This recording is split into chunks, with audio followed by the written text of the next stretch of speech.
By the Montana Television Network. This is Montana This Morning from Montana's news leader.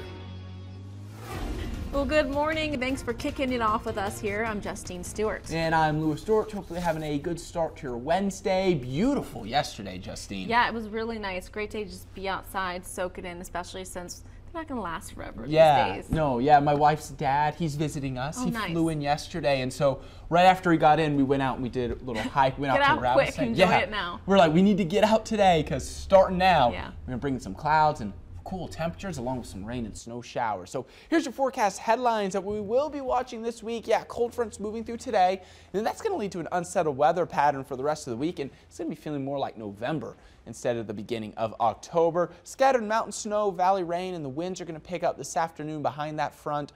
Off and on precipitation through Friday, and then highs only in the 40s Wednesday, and that's going to last through the weekend.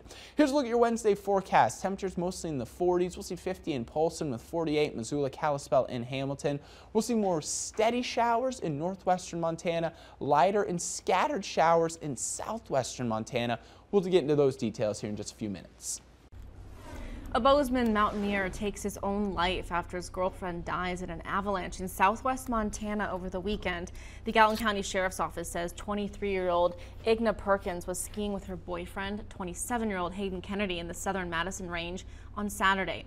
Kennedy was able to hike out of the mountains, but according to a statement released by his family, he took his own life. Kennedy was a Colorado native known to many in the outdoor world for his climbing expeditions. The incident remains under investigation. It's more than a year until the election, but things already percolating in the 2018 race for Montana's only U.S. House seat. MTN's chief political reporter Mike Dennison has the story. Montana's only congressman, Republican Greg Gianforte, took office just 4 months ago after a special election in May and is running for re-election next year. Potential Democratic opponents aren't wasting any time getting their campaigns up and running. This week, Billings attorney John Heenan reported raising $325,000 for his 2-month-old campaign, including $100,000 of his own money. I'm not a politician, and so when you run for office, you don't know how it's going to go. It's like having a party and you don't know if people are going to show up, and people are showing up, and it's really exciting. There's just been tremendous enthusiasm, and so it's wonderful. And former Land Trust Director Grant Keir of Missoula says his campaign raised $192,000 in just under 3 weeks in September. I think people know that I'm in this race because I believe in Montanans' ability to come together and solve problems, and they're demonstrating that they believe in me and my message on that front.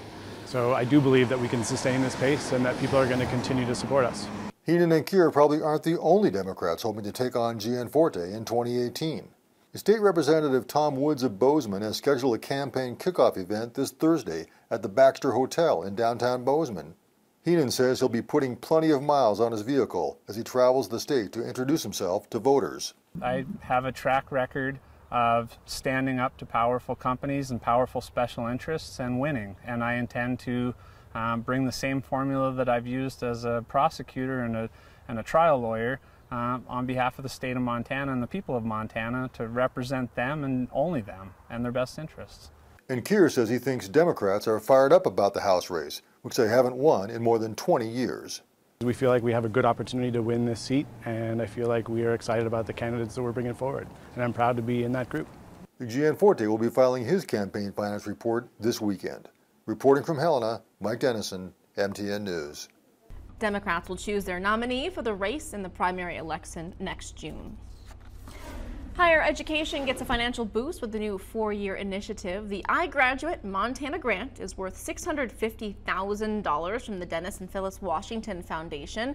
The push is to see all high schooler students graduate and continue with their higher learning education, either in a 2-year school or any 4-year college, public or private. It'll be helping thousands. We will be working with students across the state in the various school districts from A, B, C, and AA. And we all have a common goal. That's to help our students from high school to college and on to their next step in life in their career. This grant also makes the ACT test free for Montana students who are juniors in high school. Also, starting November 6th, all Montana colleges and universities have agreed to waive the application fees for an entire week. A Paxton Elementary School volunteer is receiving a prestigious award thanks to her tireless efforts. Joanna Ryan has been chosen as the 2017 recipient of the AARP Montana's Integrational Service Award. Ryan spends nearly 40 hours a week greeting students and teaching a number of small second and third grade reading groups. She started volunteering 7 years ago and says she became bored after retiring from her career as an OB nurse and knew that she wanted to help children by enhancing their reading skills.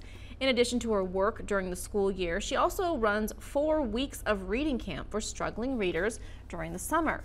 For someone who dedicates so much of her time, support, and care to the students, it's no surprise that she hopes to use this award to further her support. Well, the mayor and city council of Whitefish recently created a 10-member committee to study climate action options for the city.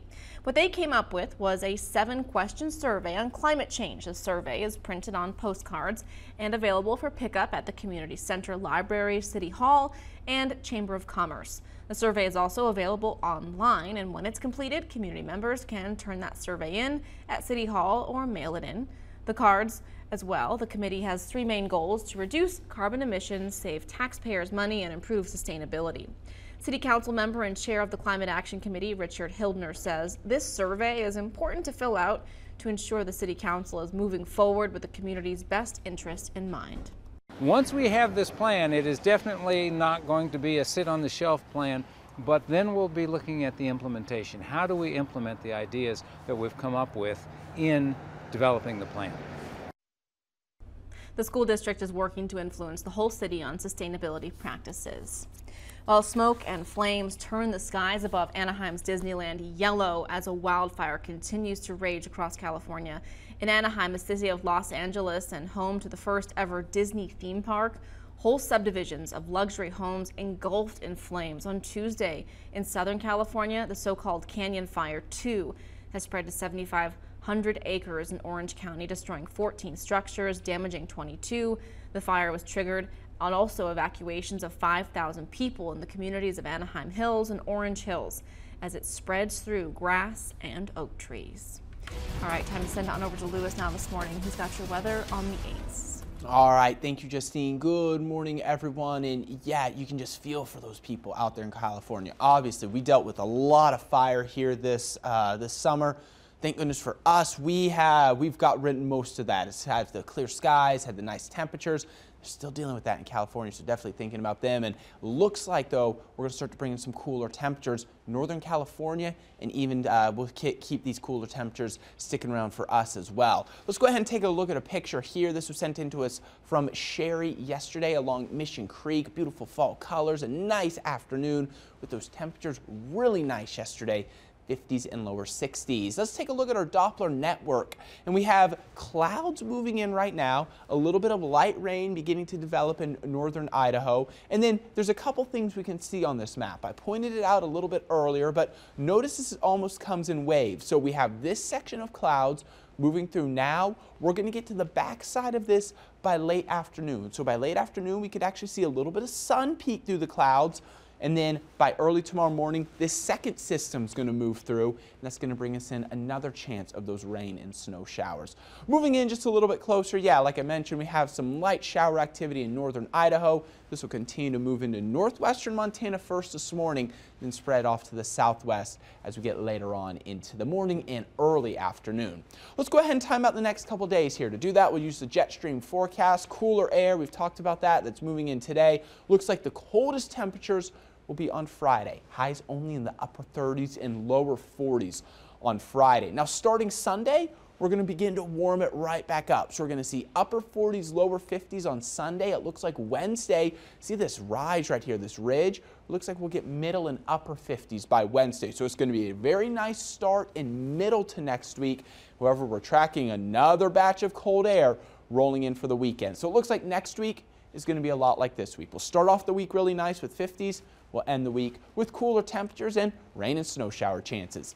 Here's a look at your 7-day forecast. Missoula, 48 today, 46 tomorrow, 43 on Friday, 46 Saturday, and then there's that little warm up with 50s rolling in by by Sunday. Kalispell will go with 48 today, 47 tomorrow, 43 on Friday, and then we'll see 46 Saturday, 49 as we move into Sunday, with 50s returning Monday and Tuesday. And then here's a look at Hamilton.